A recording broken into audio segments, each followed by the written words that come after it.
Hello guys and welcome back. Today finally we have here a V6 24 valve engine to be replaced. This engine here broke a timing belt and it is now time to put that engine that I was doing there, the timing job, video down on the description, okay? So this engine is very tired. It was already applied with LPG and it is totally toasted. So we have a fresh one to put in. For that, on this video, I will show you how that's done. Never done one. I did several on 156s, but this is a very, very rare engine here in Portugal. So I know 156s a lot, but not with this engine. But I will remove the most that I can of this engine, of this car. I already removed here this spindles assembly. I will remove also the subframe. I will remove the entire front because of this interference over here.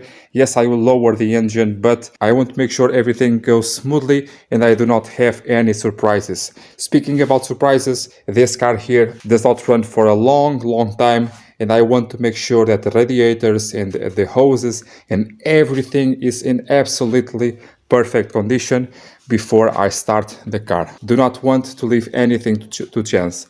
Normally I do the least possible to save on time, on labor, but on this case over here I will be very thorough. I try to be very thorough here on the whole assembly. For the bumper, I already have a video how to remove it on the second phase of the 156. On the first phase it is a little bit different here on the front part, and I will show you how it's done, how that's done. Not very difficult at all.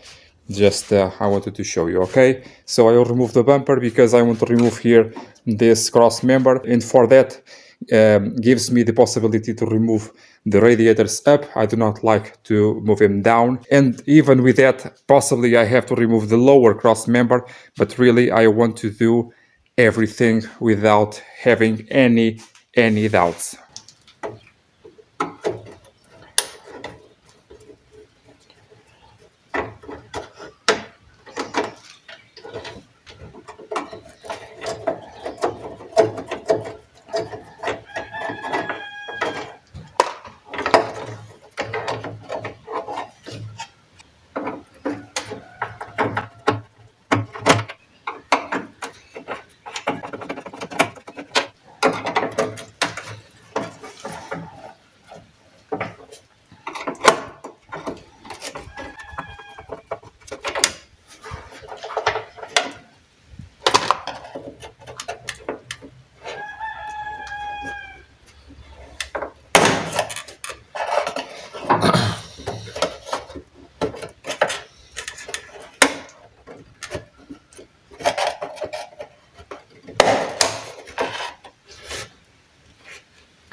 Here on this cross member we have here some things attached to it, namely here the wiring loom and the cable that releases the latch from the hood.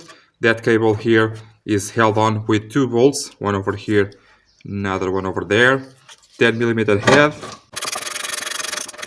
All this disassembly will make the inspection much more easy and no surprises at the end of the assembly.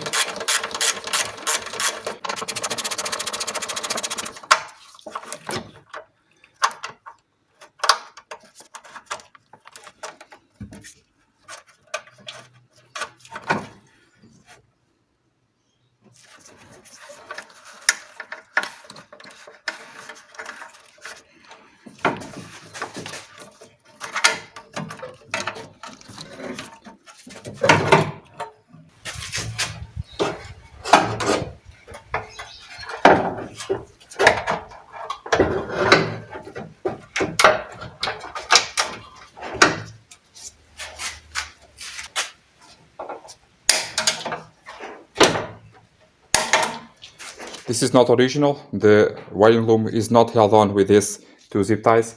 It's held on with these tabs over here.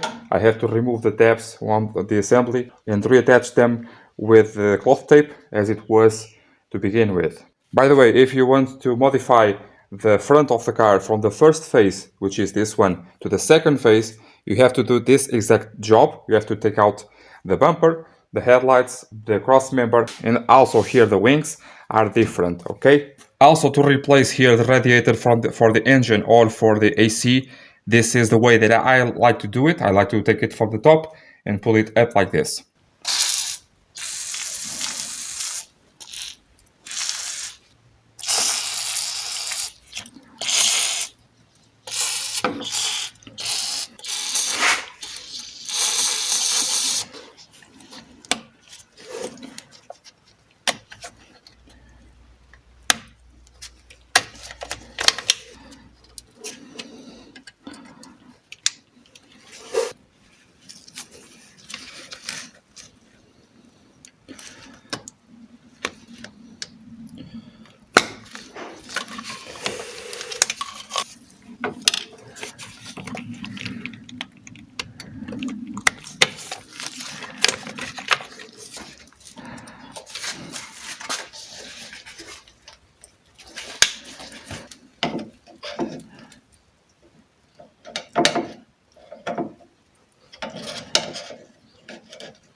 The wiring loom can also go with the cross member if you disconnect here these connectors.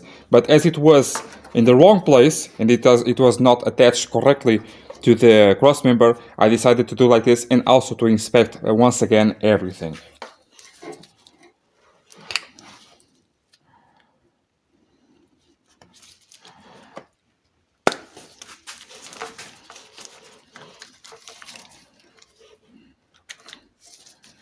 This is very common to happen.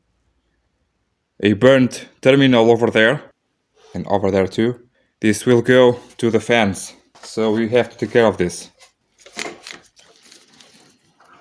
So imagine, new engine, all great. Time to the fan to kick in and no fan. What do you do? Okay, during the inspection you see that a problem is over there and there.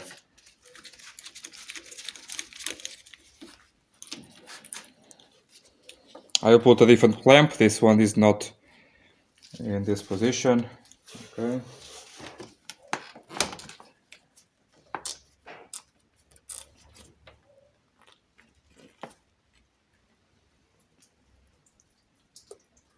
No antifreeze, just water. Why? On the lower hose it is a quick disconnect, but someone took out the clamp, the original one, and they put here a normal one. So I will take advantage of that. Here are the connections for the AC system, for the Freon. If you have doubts about bolts, if they are correct or not, or if you know that they are not correct, there is a website called repairfiatforum.com that will provide you with info and part numbers and whatnot, so you can search with the part numbers the kind of parts you need. That website is down on the description if you want to learn more. No Freon. If you do not have anything, not even a puff, it means that you have a large leak somewhere. Time to tell the customer. That a quick disconnect there on the low side of the radiator of the engine is a little bit proud, and I'm afraid it will hit the air box, the air filter box for the engine, but I'll try to remove them anyway. If it hits, I will see what I can do.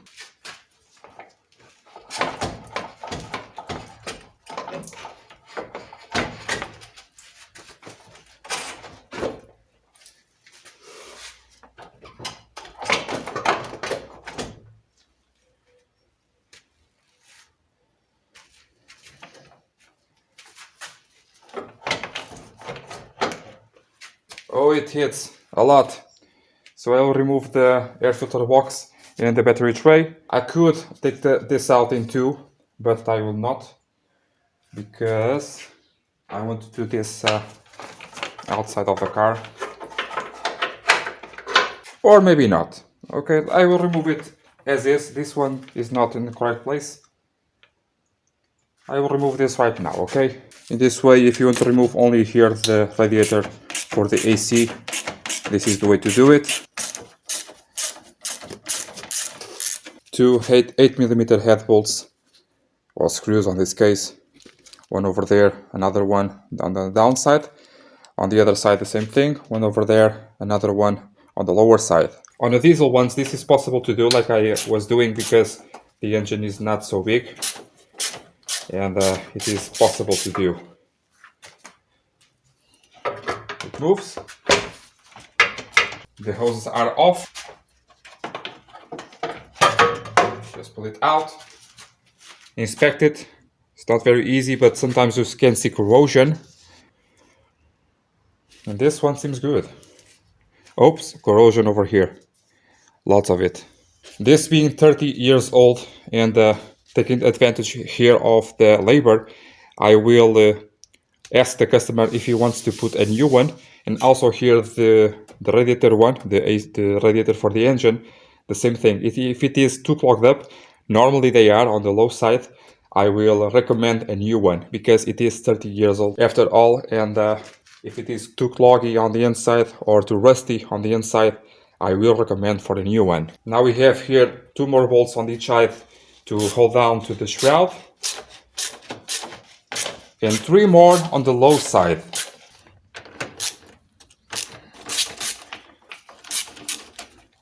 No, it is not the original assembly. Or is it? Not three more, two more on the low side. We had one over there, and we have another one over here. 7mm head. It's out. In this way you can remove the shroud.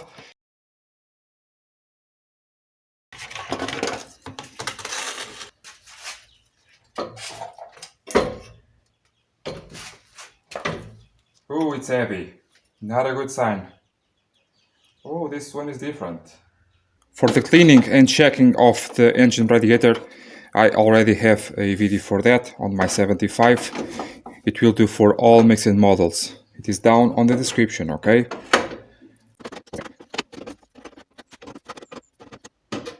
So possibly this lower tray over here, this support, possibly it is not necessary to remove. But if it is, it is now very easy to do.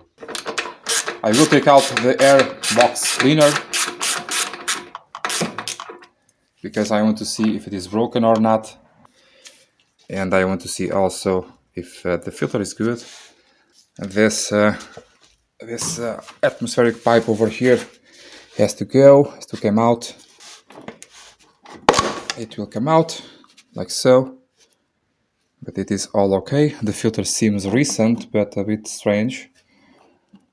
Looking here that the AC lines may be a problem, but I will disconnect them from the compressor and pull it back a bit if necessary. As I am taking out here the box, I will also take advantage of that to put them to a side.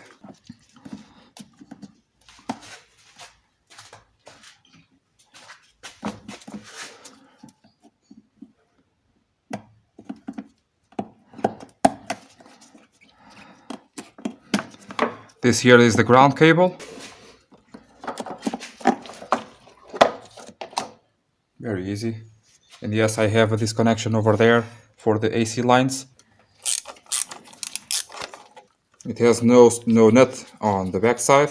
As I'm not very familiar with this, I will put the bolt back in. Also, I can do like so. Well, this plastic part is not very difficult to understand where it is from, but I can do like this.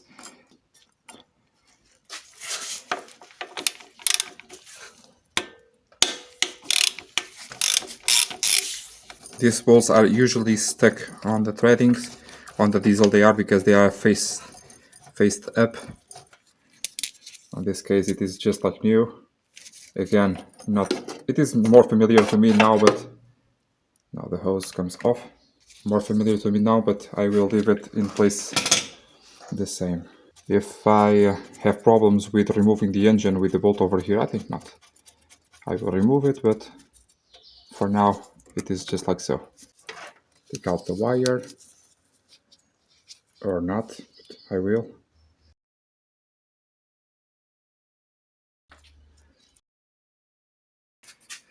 Do not want anything in my way, so I will remove the hoses at once. I also can remove them from the nuts over here, over there and there, but on the other country may be difficult because of corrosion, so like this it is. The other pipe goes over here, so I will take out here this bolt and take out the hose assembly to a side. Next you have to cover the hole, and you should replace this dryer. It is the same dryer that failed on the other 147. You should replace it anyway, so I will tell that to the customer to see if it wants to do it.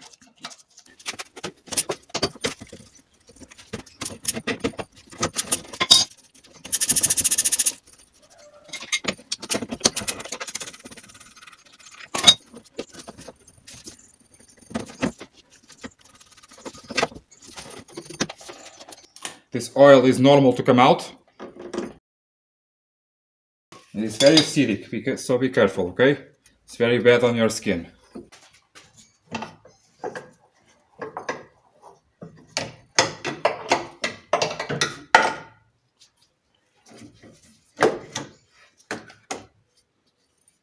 These pipes being the AC pipes being so fragile, because they are aluminium, I prefer to just remove them. And doing this on the ground it's even worse.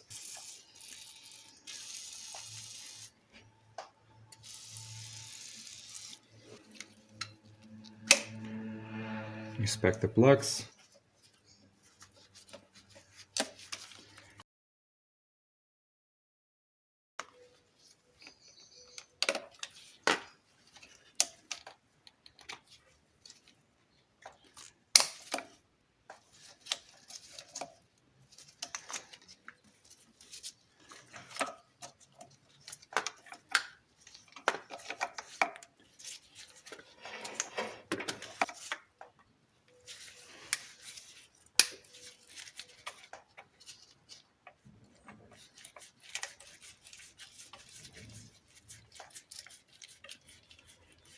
Normally I do not remove the clamps with these screwdrivers because they can escape and hurt the finger, but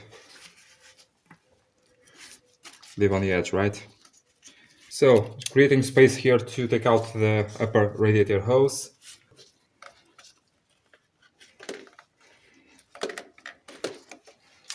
Trying to unstuck it.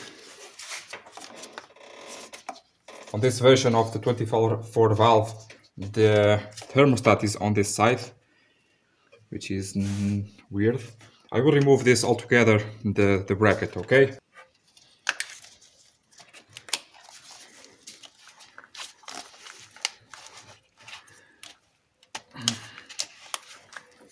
Okay, just like so.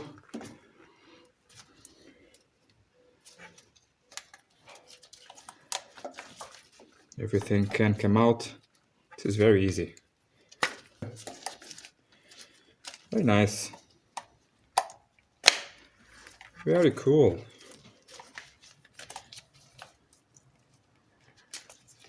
Now just 2 bolts, I believe.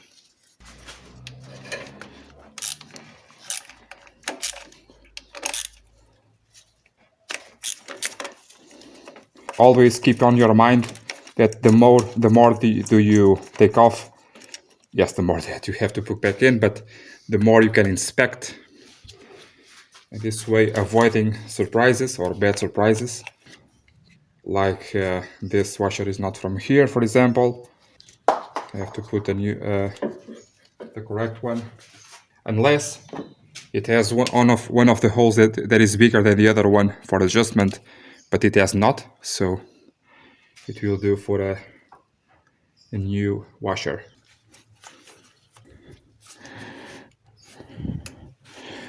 Or let me see on the other engine if it has the thermostat.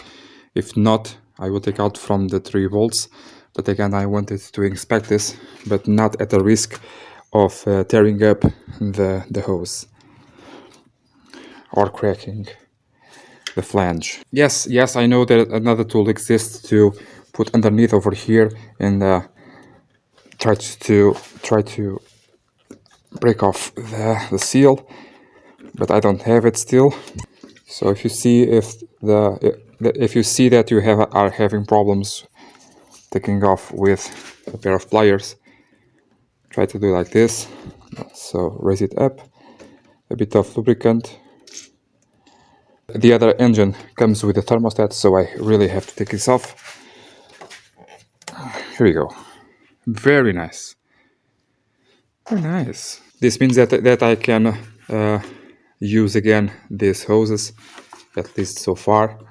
So I do not have any issues with buying them online or something else. So yeah, nice. Now the bottom one, the same thing.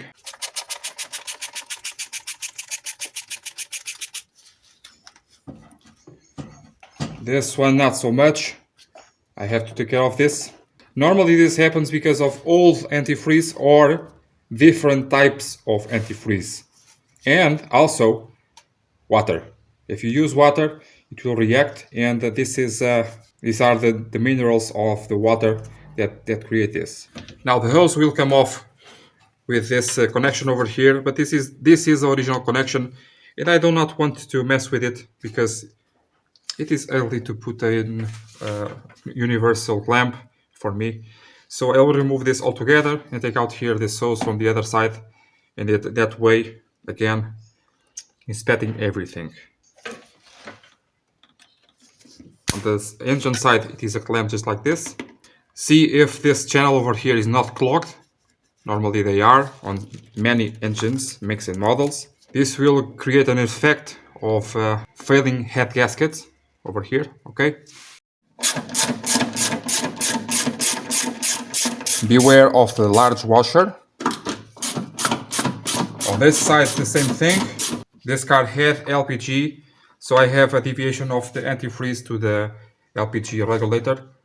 So I have to take care of that also with some plastic parts to do the repair of the hoses.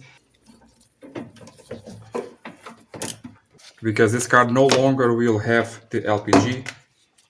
It is almost all disconnected actually.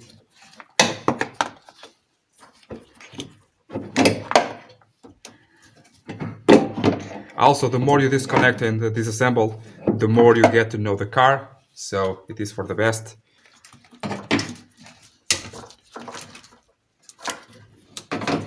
Things that you see disassembled over here, and I'm not mentioning, it means that I already did videos for that. They are on the channel, they are on the description, they are in many places. Same thing will happen with the subframe, for example. I will remove it off camera, because I already did that. It was on that gearbox of the Alfa 147 that was making noise. If I encounter something that is different on that subframe, surely I will mention that, okay? Okay.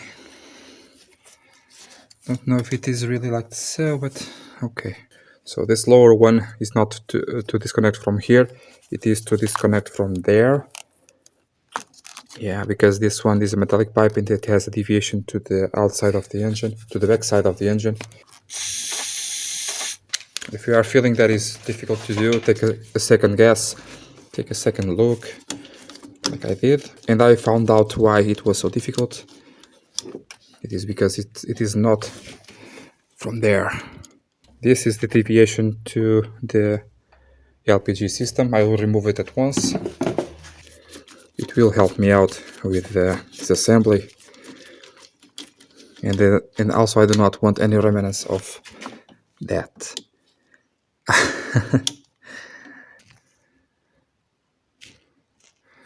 So the thing that I hate about LPG systems, or adaptations or modifications for that matter, is this. This hose over here is the adaptation, and for that you have to put a clamp over there and another one over there.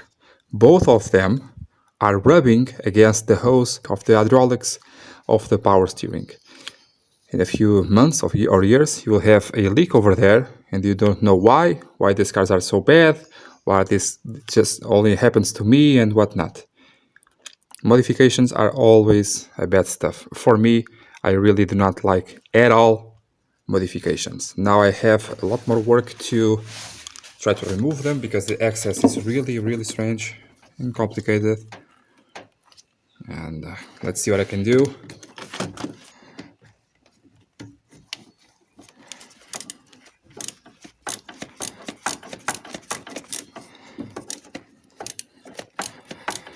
Also, one thing that I usually see here in Portugal with the LPG systems is the regulator is water cooled, okay?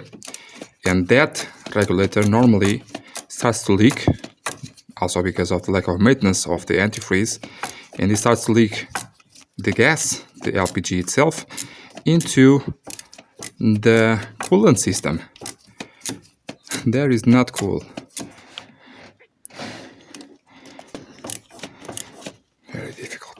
Very difficult to remove.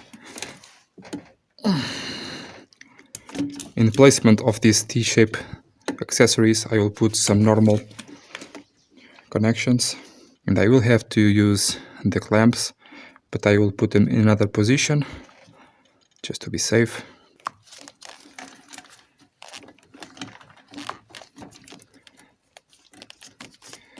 You may find the videos, the longer videos, more tedious.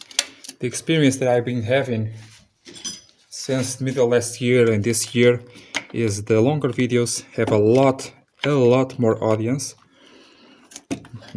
I'm seeing here that I finally found my trusty audience, and it's better. I don't care about this pipe because it is garbage for me, okay? And like I was saying, in this way I find that the longer videos are better also for me because I'm not rushing anything. I stopped doing the shorts, for example. It was very stressful for me to do that, to do shorts, and it was not worth it at all. Come on, get out of there. Break loose already. And the accessory can break also. Don't care. Really do not care about this.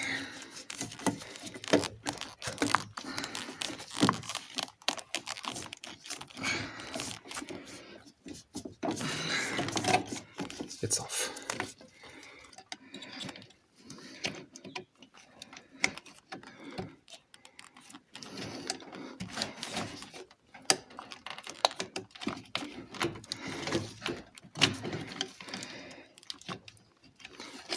The blade also will give you here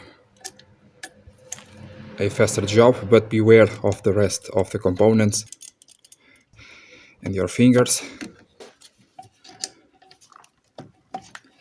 If I was to reuse the T, I had to do this more carefully, but I will not.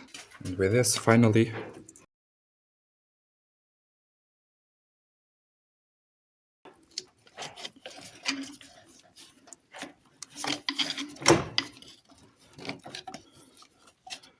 careful, okay.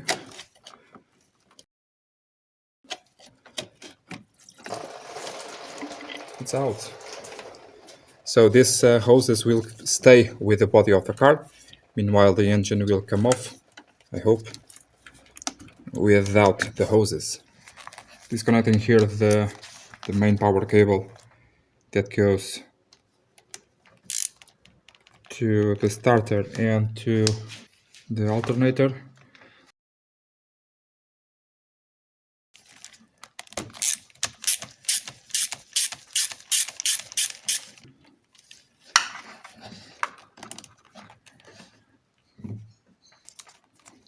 This side over here stays with the engine, and the other side stays with the body of the car.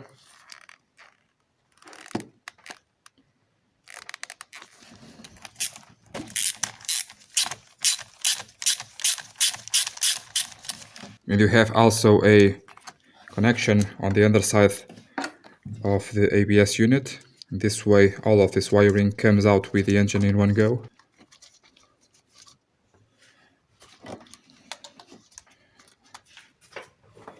I believe this zip tie is from factory. Seems like it.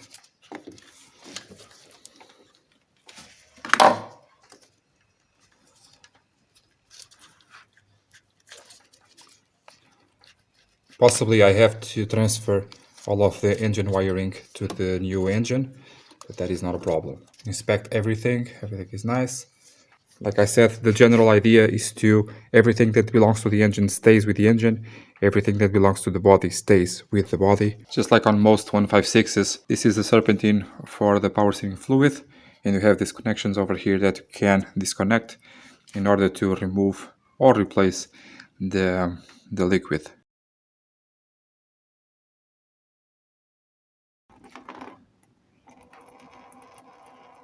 About this liquid, I have a video for this on the A159, but it is the same on all makes and models. You can follow that video to do on your car.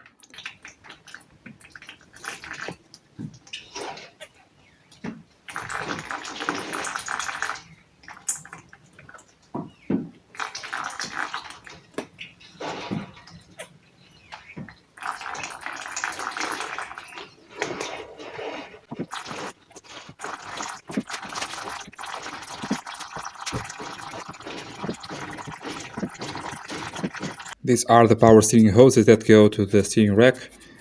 They go from underneath the engine, and I have to remove them because I have to transfer them to the new engine.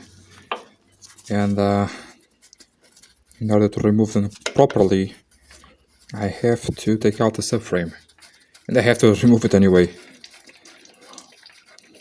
Well, if you are to remove them just because, probably you do not need to remove the subframe, but like I said, this engine is not known for me, and I will go step by step. It is almost all disconnected all around. I have here still the gearbox and the ground cable to take out. The selector is out. The heater core hoses that go to the firewall are off. I have here a wiring that goes from behind here and it stops right here. Yeah, so I have to take out this to a side, and I have to take out here this breather hoses and this vacuum line to the brake booster, and also this breather for the gas tank and the fuel line. Okay, now I think we are close on this top side, and I am doing this top side here first before the subframe, because once I remove the subframe, the engine has no support on the back side and it start to tilt, and I do not want that. Yes, I know that I have here this support that stops that from happening, but I do not want to damage it, so I'll do the most that I can on top. Once I have the engine removed, I'll do a thorough cleanup on the engine bay so I can have a clean slate to work with. Okay, I also have here a wire that is broken, and I will take out here this cover to see if it is an adaptation for the LPG system, maybe. And I have here a blank connector that I think it is not for this wire because it does not have any broken wire on the tip. It's just a blank, I believe. Something is missing over here, I believe, also. Maybe a support. I think a support for these hoses. Most certainly. I have to check on the other V6 that I have over there. On the side, on that side. That one is also to repair the engine, not to replace. It is further down the line on the channel, okay?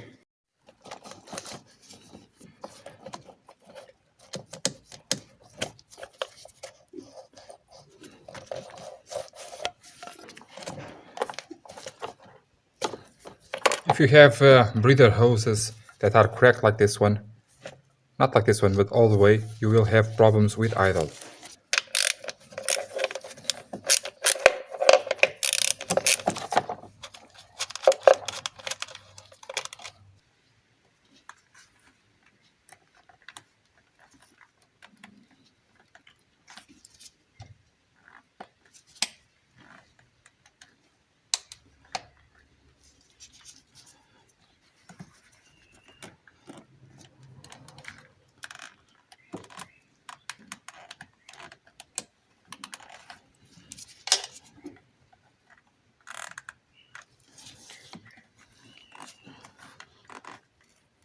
Try not to break it, or I can, yeah, I can do the here the bolt. A washer is present. Well, it can stay here, actually. Probably, yes, one more bolt on there. What the hell is this? This one is not from here. 8mm head bolt, not from here.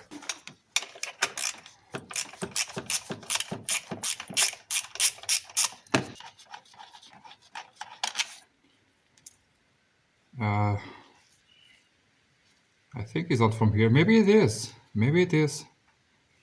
I don't know. But without the cover.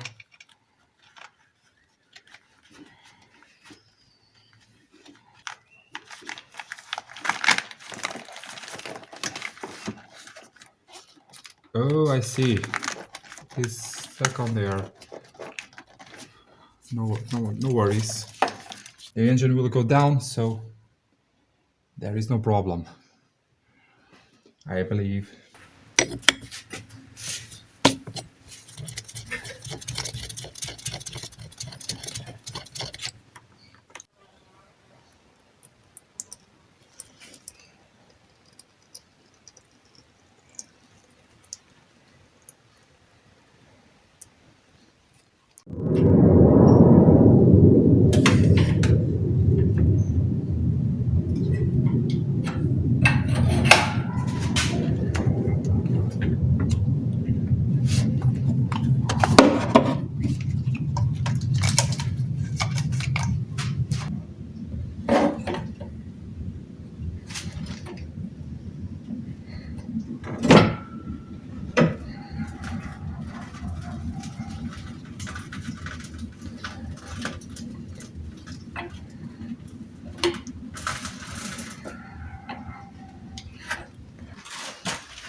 As you can see, the engine is out. It's a bit finicky to do this on the floor, but it is possible, okay? Just have to really grind on the floor. Now I will remove the gearbox to see the condition and to put in on the new engine, also the flywheel, and I want to see the clutch kit if it is okay or not. Also, I will have to replace here the AC compressor, the power steering pump, the alternator, this pulley over here, remember on the other engine is not good, and this belt, original one, nice. So over here I will do a very thorough cleanup in the morning. It's too dark now to do that, and hopefully I will be able to put this engine to the side and grab the other engine. For that I have to remove here the 75 to create way. Let's just put it back and clean up the floor, and then put back here again, put the gearbox in and the card in to the engine, and hopefully it is all okay. Yeah.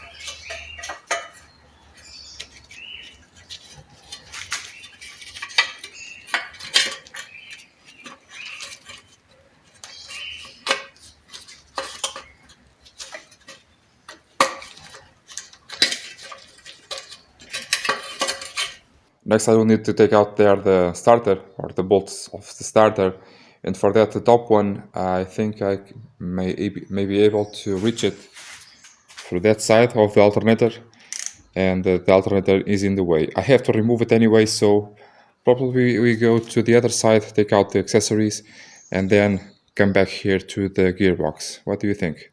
As you can see, here is the damage. This is a bit strange, because normally when the belt snaps, it does not cut itself in two. Well, I have to... If I have time, I will remove the rest of the covers to see what happened here on this engine. But it is really, well, it is really a shame that this happened. So, yeah. Removing here the power steering pump, the AC compressor, the alternator, and this pulley over here, the belt. And do not know if you can see this rust over here all around means that this pulley is gone.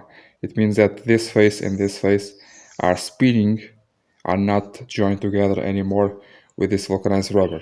So I have to use the other one, the other pulley. Okay, and I know what happened on the other pulley now. That marks, those marks that it has, someone tried to chisel out the nut, and then they put a new nut, and that's why I was confused.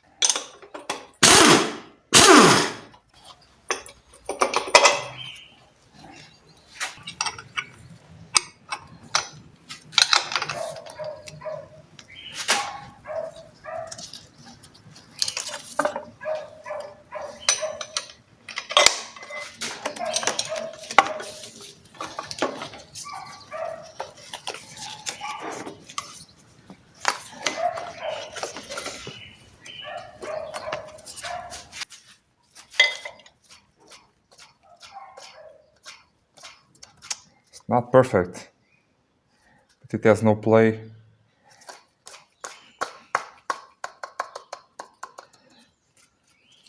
This one is perfect. This one is not. It has play, so this will have to do for now, okay? The customer does not want to spend a lot of money. Bearings are gone too, over here.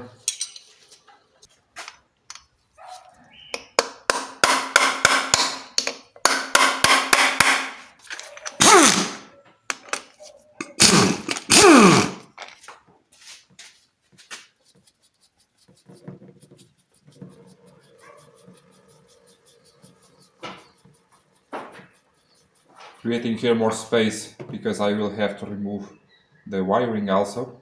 Removing here the 13mm head nut on the alternator and the 812.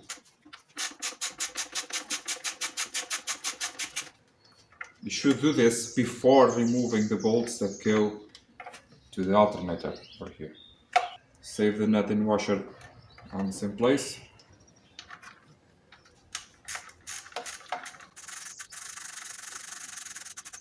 Make sure the cables are not attached to the alternator body in some other way, sometimes with a bracket or something, or a clip. This way appears not. I have here the connector for the oil switch. No nuts on the back side.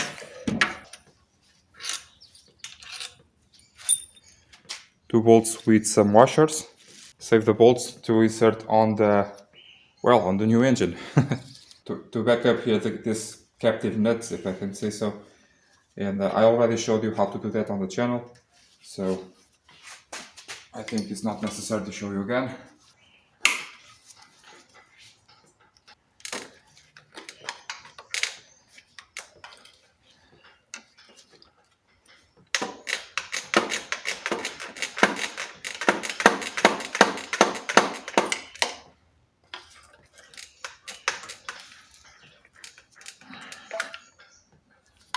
Oh, he's a beast. What I mean is this one and this one.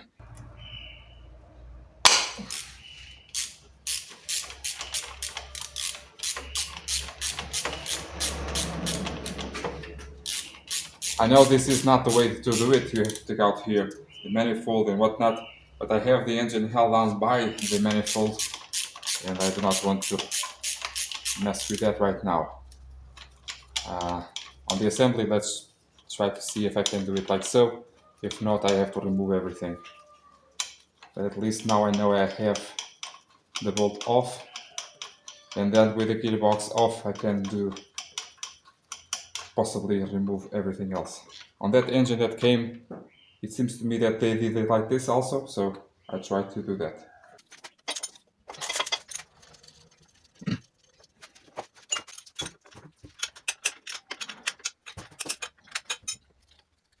The steering pump is held on with 3 bolts, 2 on the back side, 1 on the front that I dropped over there.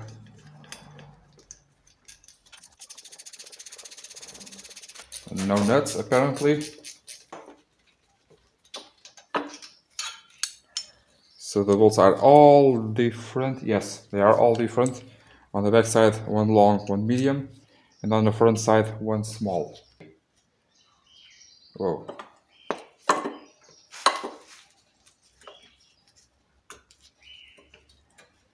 Okay. Now the AC compressor has 2 bolts with nuts.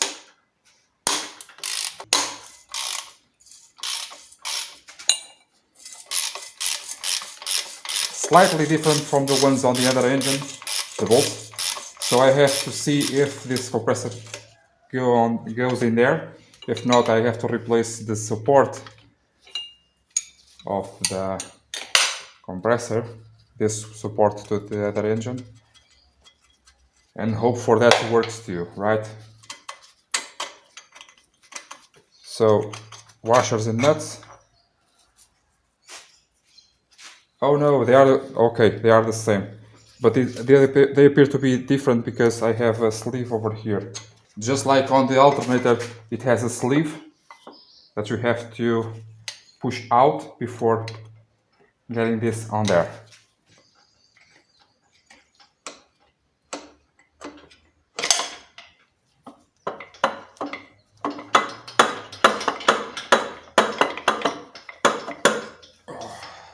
So on this side, everything is okay.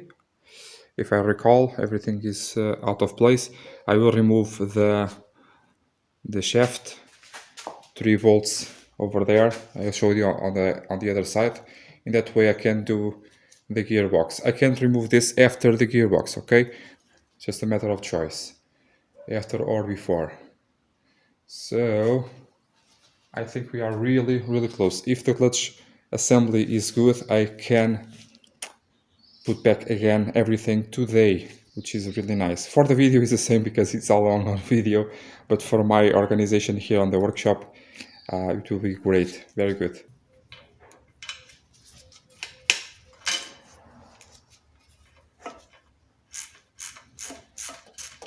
These are the 3 10mm bolts that hold down to the drive shaft of the passenger side. Already did talk about a lot about drive shafts here on the channel, and some doubts still continue to appear. Once and for all, if you need drive shafts, do not buy them, rebuild them yourself. I have some videos for that. I will have another one for my SW. Better to rebuild them yourself for several reasons. Okay, if you have a lowered car, nothing will take out the shakiness of the drive shafts. You just have to not to lower it so much. Okay.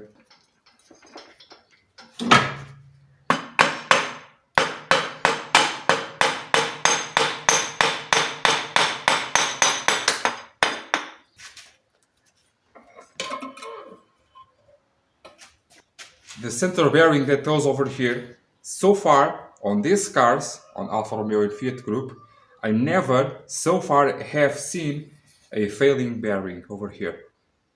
30 years this one is like new, okay?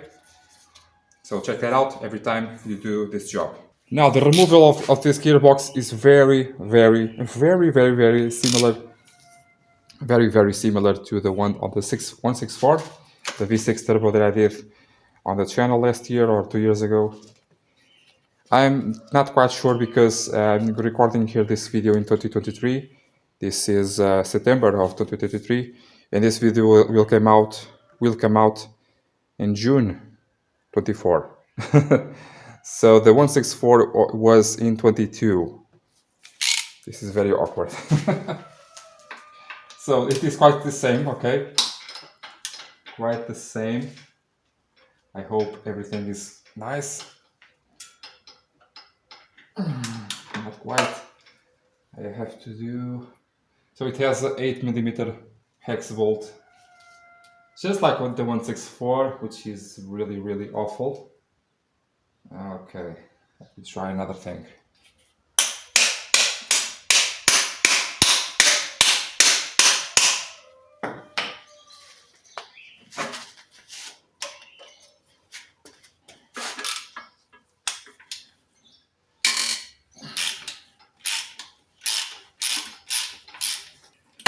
The worst one is done. Now we have here two others that are hidden behind here, the selector and this lever, and I will remove it like so, and then with the impact gun we'll do this one and the other ones on this side. Save one for last, so you can position the engine down and take out the bolt at the last minute and remove the gearbox.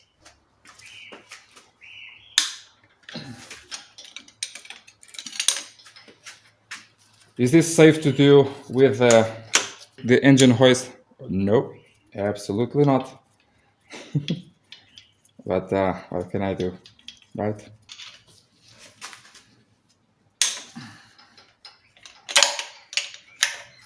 This bolt over here may not come out, but that is not a problem because it at least will be out of the engine block.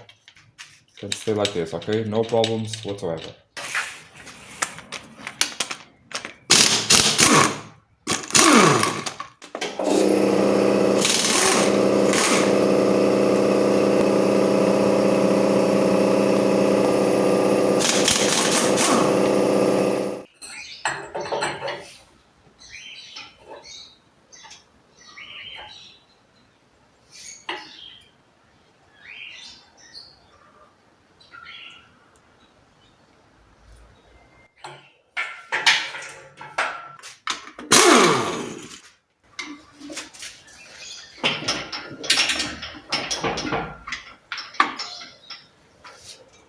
This is a job that you should not do just with one person, but hello, none here, so I have to do it by myself. This is the heaviest side of the gearbox, on this gearbox, okay? So try to support it from this side, try to protect your back all is straight, and try to move it out of the engine. While doing that, the engine will also swivel, so it's not easy.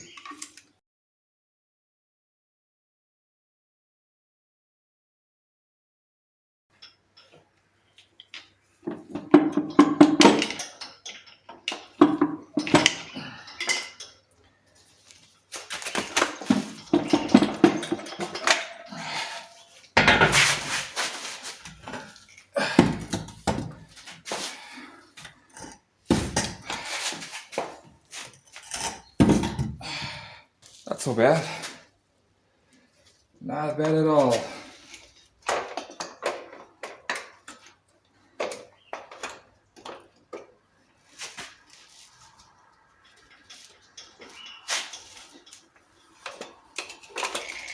Hooray! It comes out in one go. Now, the moment of truth. Is it good or not? And it is original. Wow! And does this flywheel goes on the other engine? Maybe.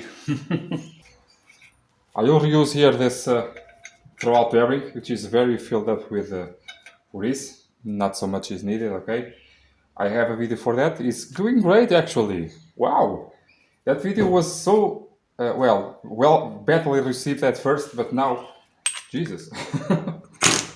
Nice. So, the video for that is available. How to take it out and yeah. Meanwhile, I have a better tool to remove it so I can show you again.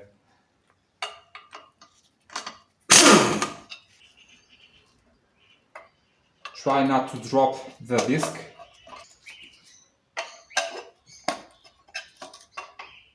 Well, unlike the 166 that removed the engine, this is not a dual mass flywheel. Nice. Very good condition. Very bad driving. Good condition on the disc. Bad condition on the clutch plate. Bad driving on this side and this side. When you have hot spots, it means that you are not using the clutch correctly. But I can save this. Oh yeah, I really can save this.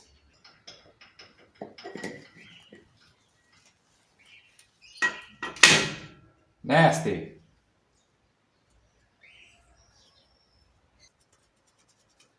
I will have to reuse this sensor. Yes, I will.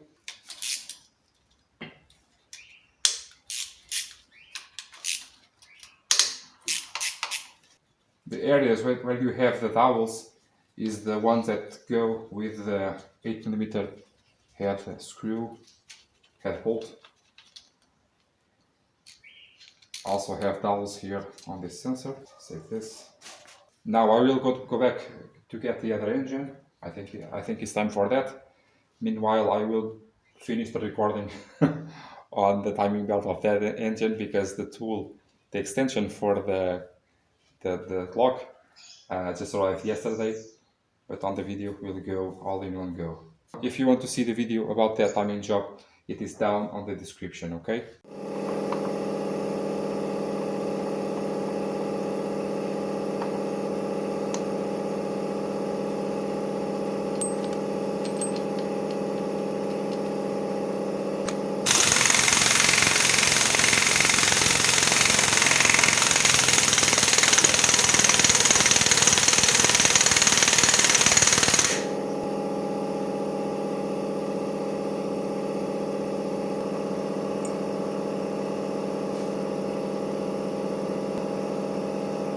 The water pump pulley, I did not tighten that all the way because the last bolt, because I want to remember that it is not tight. I will only tighten it when I have the belt on. Now putting here the air compressor, the air conditioning compressor, not this one.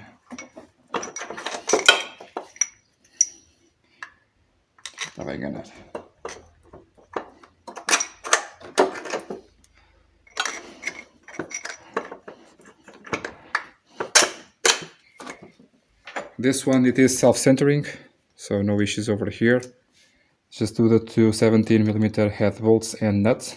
Up here you have the power steering pump. Do not forget, if you want to see the video about the timing job of this engine, it is down on the description, okay? Now power steering pump.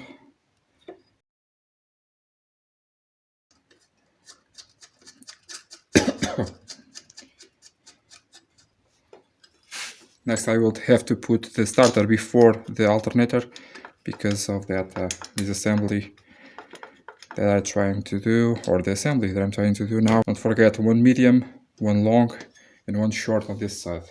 13mm head bolts. Well, this manifold over here on the back side is a little bit different.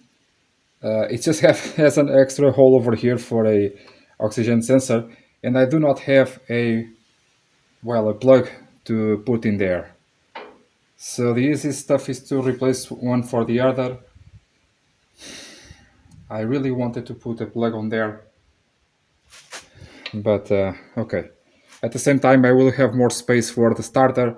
That is my thinking over here. Okay, I'll do this for the starter and make sure everything is nice and tight on the starter side.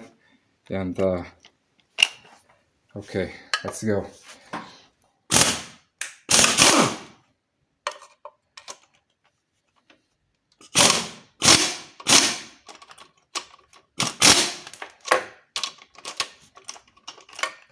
So I've been told this manifolds are very difficult to remove because of the holes are very tight. Oops.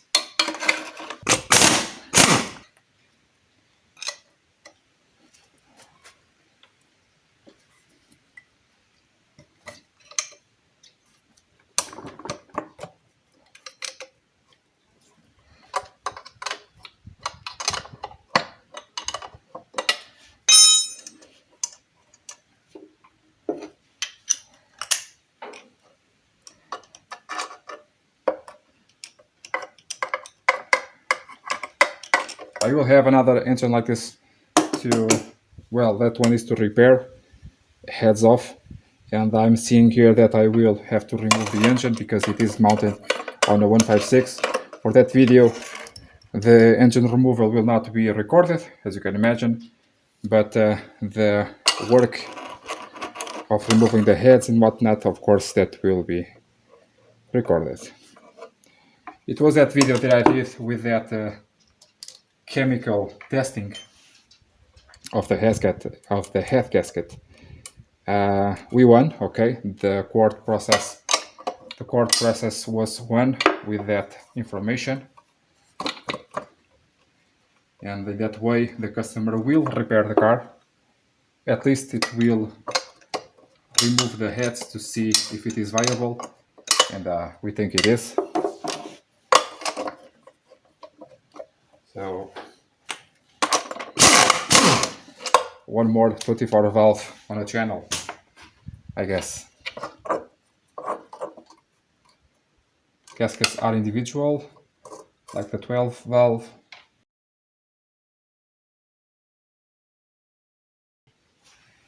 Again, this metallic gasket cannot use exhaust paste.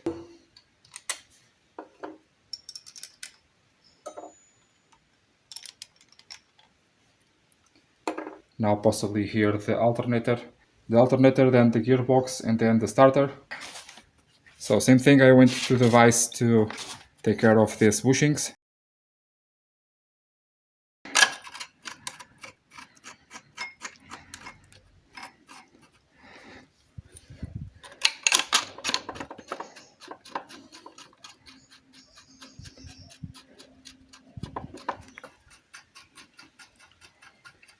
I did apply here a heavy coat of WD-40, so in the next days the metals will be sucking that WD-40 in.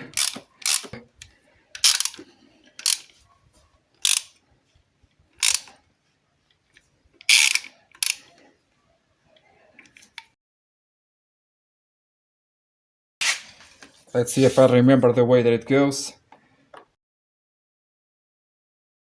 If I remember correctly, it was something like this.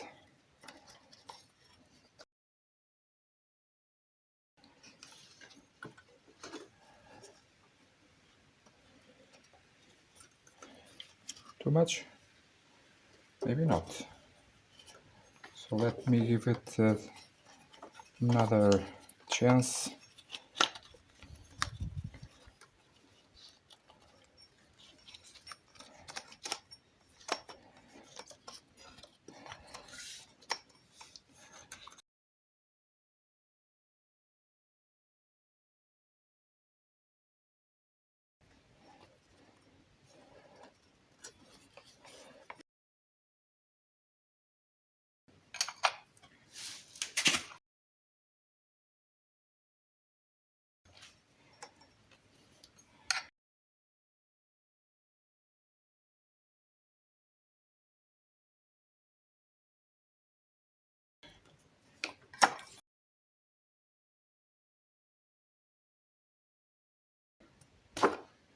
Dimmer.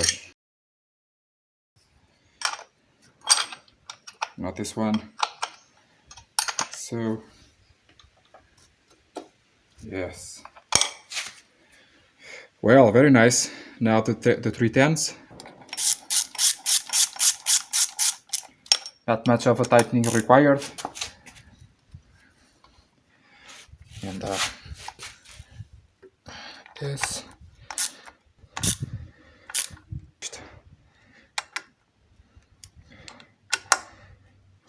Nice.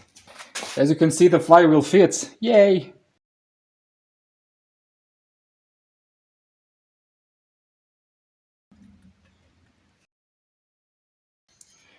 Instead of the sardine can cover, we have here this little thing.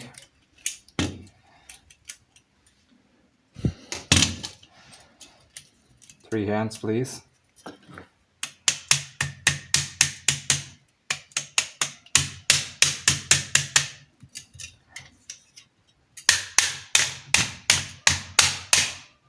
Come on. So.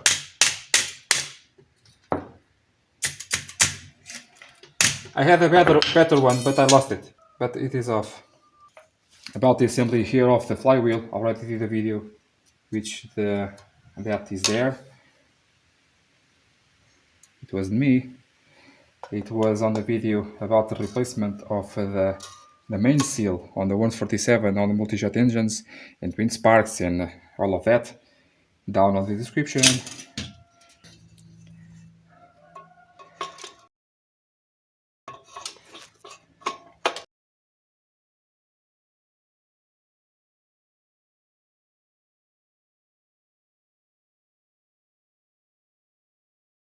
For the assembly of clutch sets, I have also videos for that on 147 GT, 156, 159, Brera Spider, and more.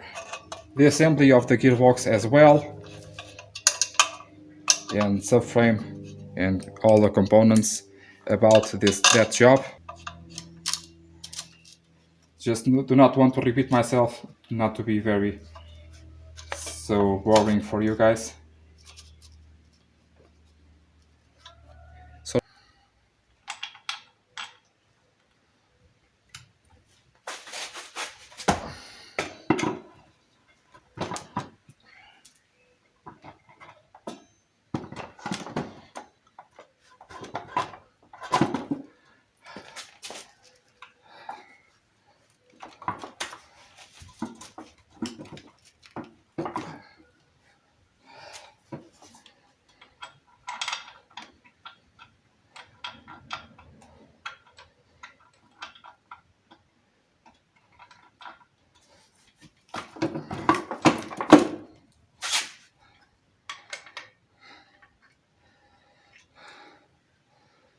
uh-oh, it's falling.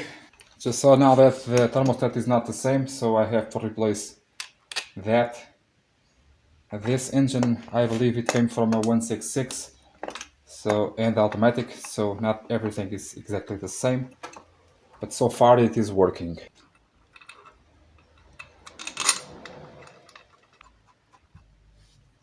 So it's quite normal, even on the same model. If you have a different year, you can have different assemblies. It's quite normal. So one more job to do, replace the thermostat. I believe on the other engine, it's right there. It's recent, if I recall. But the thing is, it is not just the thermostat, it's the housing. And that housing to remove may be difficult because of the O-rings that go to the transversal pipes in between the heads on the V. Come on, so.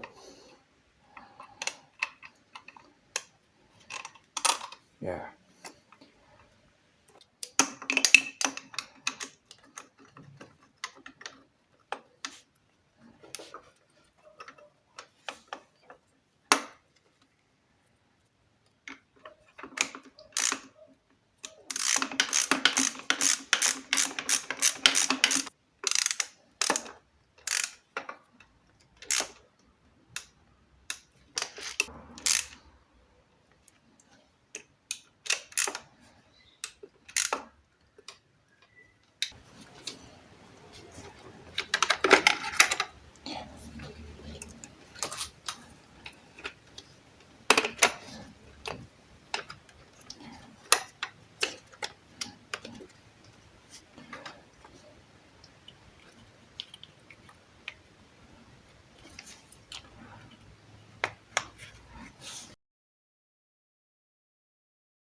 $10mm on the signal wire of the starter.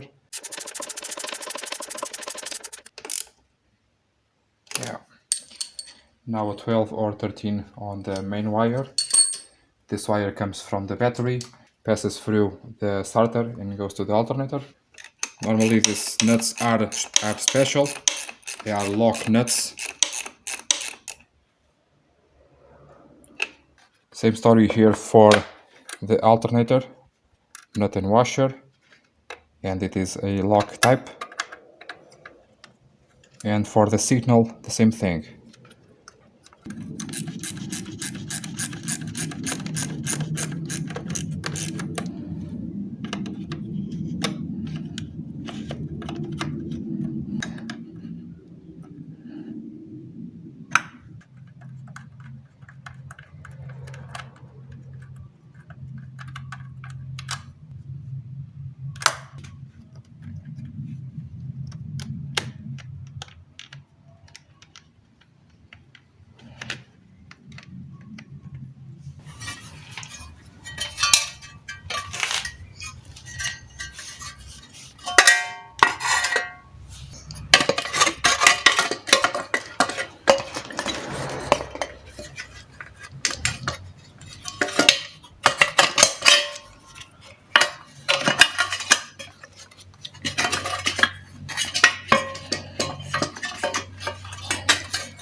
Before that, the manifold.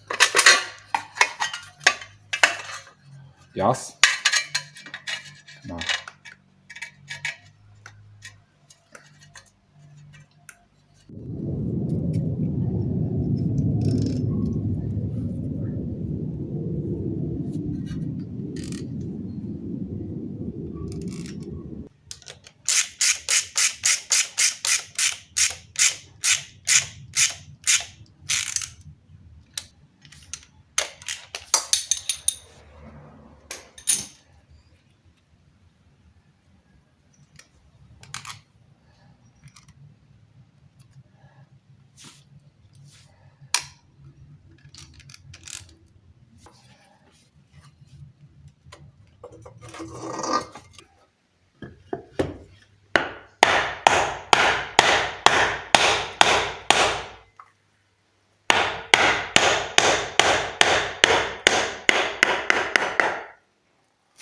Oh yes, I hope it came off without breaking. I really hope. Come on. Can I get this one off? Can I? Yay!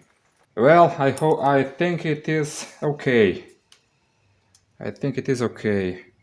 It is recent in ATS silicone, so I think the silicone saved a bit this procedure. Wow, let's do on the other one, because the other one has only one hole, and this hole does not. It is not the same threading, even. This one is closed and not threaded. I could transform the other one, but this one has a cone-shaped threading, and I do not have that kind of tooling. So here it is. If I knew, I would have done this without the gearbox and without the intakes. Now what? Now this I can crack. So that is that. This one moves. This one also is recent. And this engine has excellent maintenance. So one more reason to do maintenance on the antifreeze. Yay!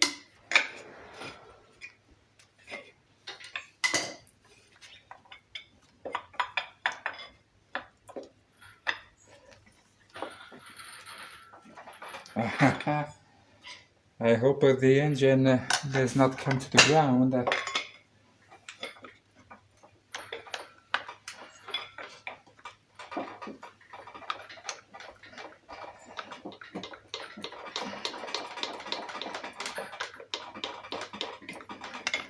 Here it comes.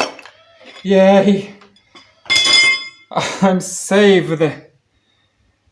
Woo! Hooray!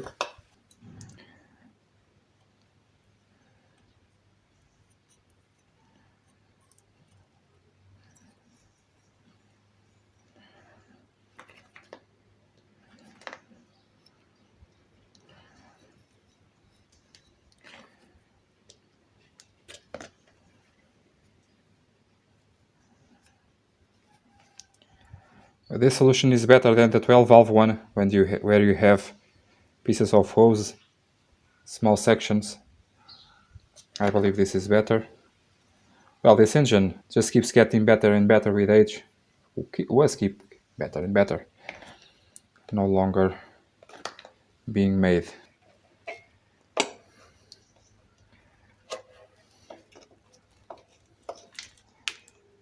Wait. This one came with the thing. Round 2.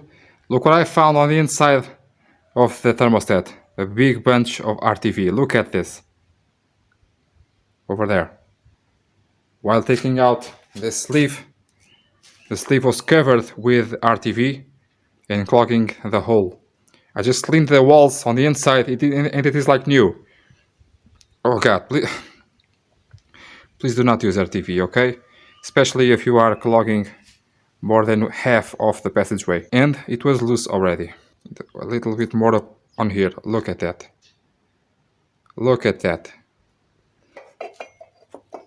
Please do maintenance to avoid leaks, okay? Please.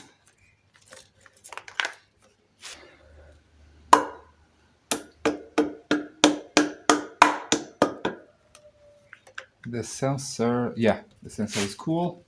The wire.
Now my advice over here is to connect the basics so the car can start. You want to hear it start to see if everything is okay as soon as possible, okay? I did have an issue with the drain plug on the oil sump, but I did use a longer one because the thread on the sump is very long, but the plug is not. So I used another one, also a Fiat Alfa Romeo one, and it is like new, very good. So we will connect here the wiring, the fuel system, and not much else. Probably also the power steering, because I do not want to burn the power steering pump being dry, and of course some oil on the engine. We are using here 10W60. It is great for Portugal. This engine uses a lot of oil, but 5 liters is more than enough to do the first test of the engine. The first crank and start, hopefully. With 5 liters it is on below minimum. I think this engine uses 6.5, 7 liters, thereabouts. It's getting dark, but let's carry on. This breather hose over here is a little bit different from the one that was over here. If it works, I will let it be, because I think it is an improvement over the older one. At least I think it is.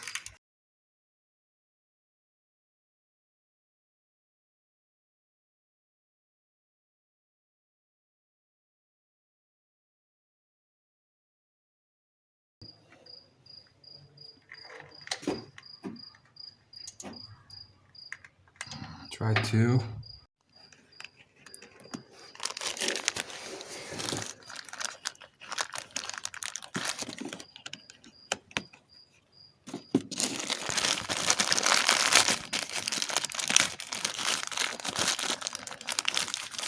Not quite the same, I know, but better than nothing.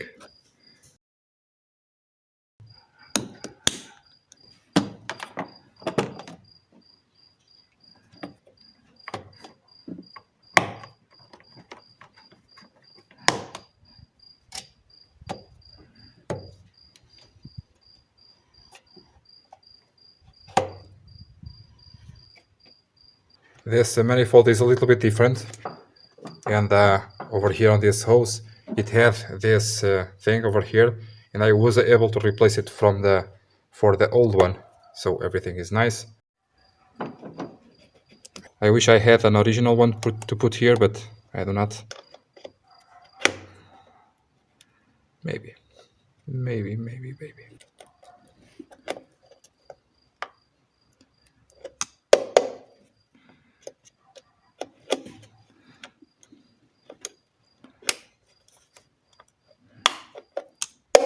Yay!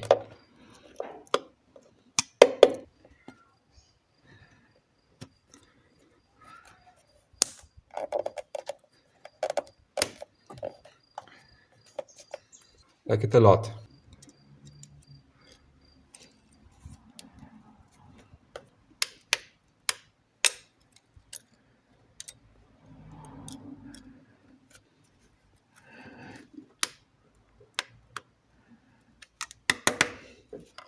Detonation sensor over here.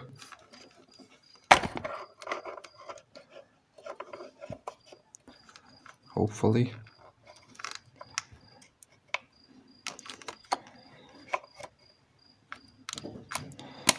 Yeah.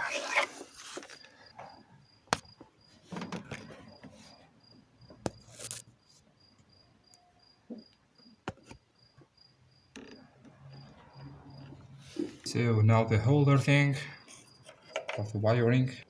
This one is not.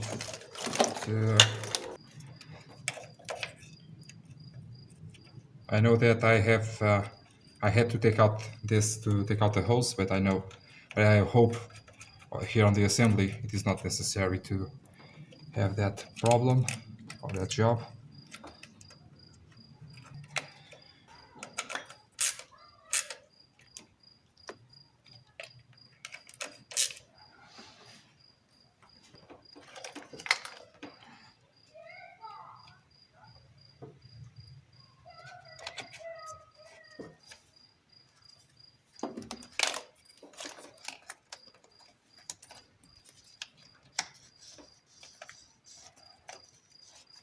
It's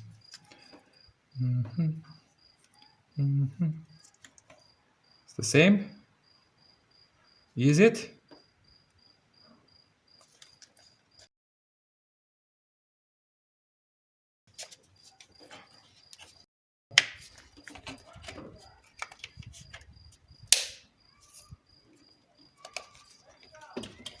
Now I have two on top.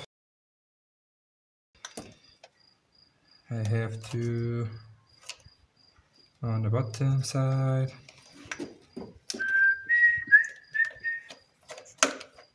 So this is the bottom one. This is the upper one. This is for the throttle body.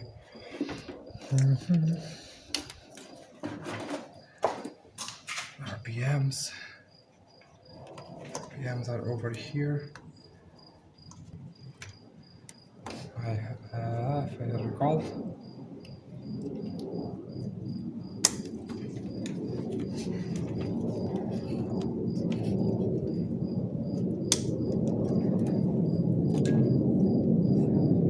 If I recall. Temperatura d'água. Temperatura de água.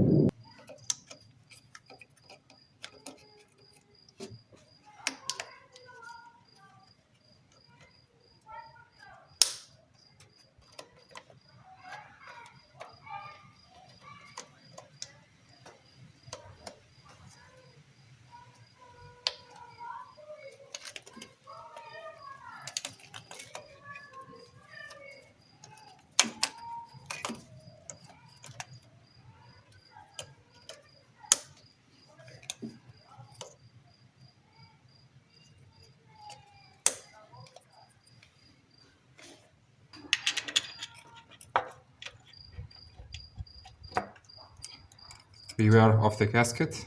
I think the position is this one. Yes, it is. Maybe I'm doing too much, but I want to, because I'm lacking the assembly here of the heater core and the shifter cables, but I really want to start this engine. Sorry about the background noise. Some people just do not know the joys of having children. Oh well. Estás a gravar? Não é fixe? Esse barulho. Para, por favor. Para aí.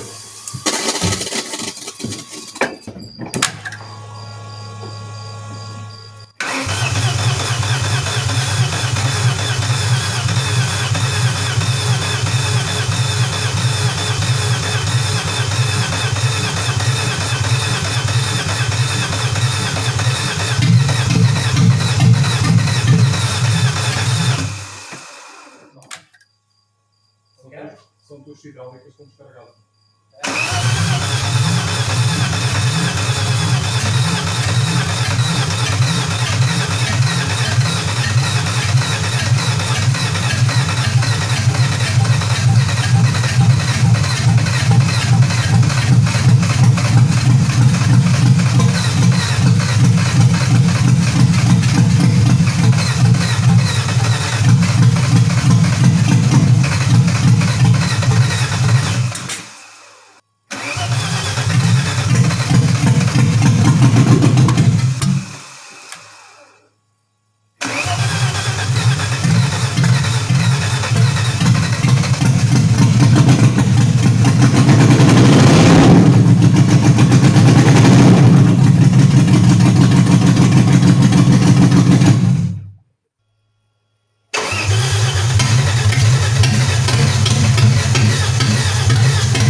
Well, it runs. It's really loud, really, really loud. So last night I was doing here some preparations, nothing too much. I just put there the power steering line at the evening, and I have here the engineer for to do with the rotisserie for my 33. So I did not do too much last night. And well, last night the light is not great to record even. Also, but I only put there the lines for the power steering, nothing too much, okay? And I put the oil in. So the car runs now. It has a little bit of hesitation because I do not have yet the mass airflow sensor, and but now I know that it runs. It was very difficult to start, yes, because this engine finally has hydraulic lifters and they were completely dry. So it takes a while to recharge them because the oil pump has to do that job. And I'm using 10W60, so it takes a little bit longer, but now it is okay. So last night it did run. Now it's the morning time and it did run again. So I'm able to continue to do the job over here. Now the next step is to assemble enough to do the cooling system. Okay, so now I put the battery tray, I put the selector cables of the gear linkage, and also the heater core pipes. So do the also here, for example, the air filter box. So do the enough to put the car with the cooling system. Then fill it up and see if no leaks are present. If not, I will start to do the suspension work at the bottom with the subframe. For the subframe, you have videos for that on the Alpha 47, on the Alpha 147. That will do perfectly for this one. It is exactly the same, and also on the 159, which is really much more difficult. And we are really close to get to the finish line. I'm really anxious to see the car running with the exhaust to see if it is smooth or not, if it have any ticks, any noises on the engine. Well, I may have some ticks because of the hydraulic lifters, but maybe they will disappear. You also may have seen there a very large fuel leak. The pipe that transfers the fuel from this front rail to the back one, it has a little bit of a multi-layer pipe. It was broken inside. Now replace it with a normal one. This engine being for sale for so many years, the hydraulic lifters were in fact dry, and the pipe, that fuel pipe over there, well, it broke with age, I believe. Okay, with the small amounts of rotten gasoline, I believe it did that. So we are in a good way. This battery is not from this car; it's from the car next to it. Thank you, battery, and thank you, other car. And yeah, let's go. About the starting of the engine without coolant, you can do that, yes, with the engine cold for 3-4 minutes, 5 minutes max really. So you do not have a very hot engine, okay? And there is no problem if you do that. Just for what I did over here, okay? I also do have to take out there that hose that is broken. That is for the LPG system. I have to cut it underneath and pull it down. Also this gasoline hose, I have to snug it down and make it better, I hope. I hope a bracket is missing on the corner over there for that. And I think we are really, really close. I also have to redo a wiring for the AC compressor. This one was redone, but is badly done. So I will do that better. Yeah. Here on the attachment of the cables into the gearbox, as this tunnel cover is lowered, it may be difficult to insert the cables. So sometimes what I do is to do this part first and then insert the cables. But I think I can do it. And if you can, also you can jack up this momentarily to do the cables, okay?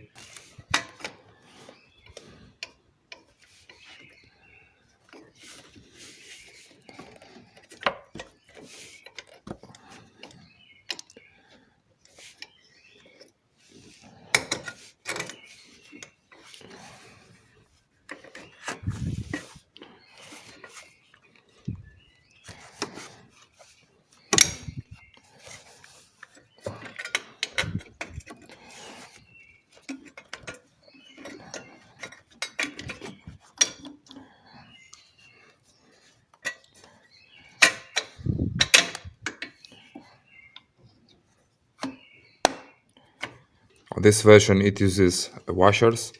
Never saw that on 156s, maybe the first versions or these V6 ones.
Start looking for any possible leaks everywhere, mainly here on the water, on this water body, on this coolant body, on the thermostat, radiator, the heater core, water pump area, all of that.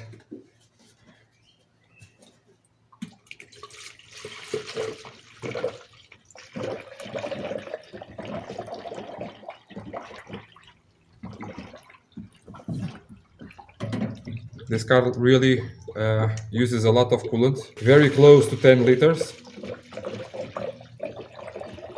So 5 are in.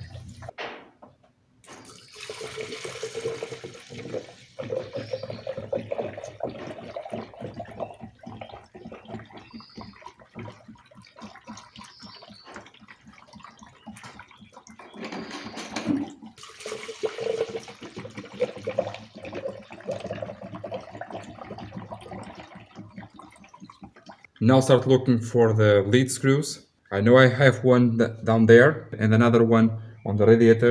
A little bit more just to watch it. Possibly you have to go back and forward between bleed screws to see if all the air is out.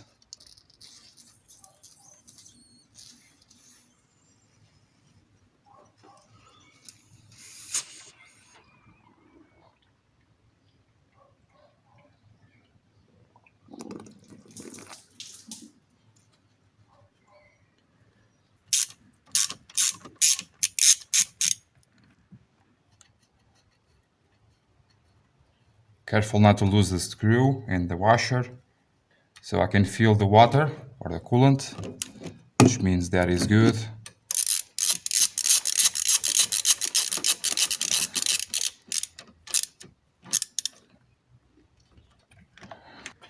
See this one again.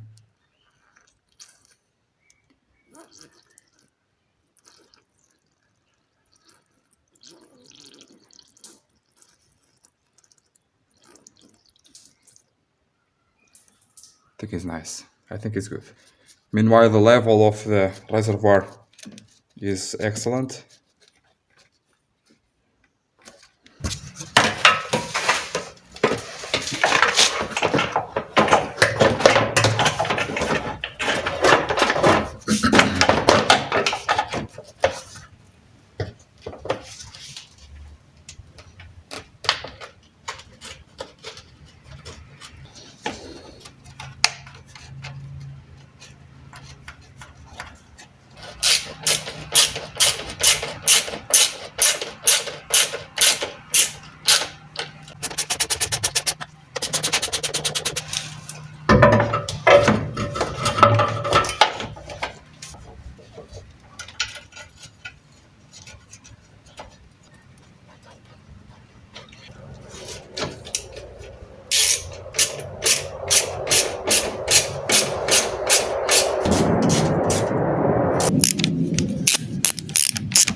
And here it is.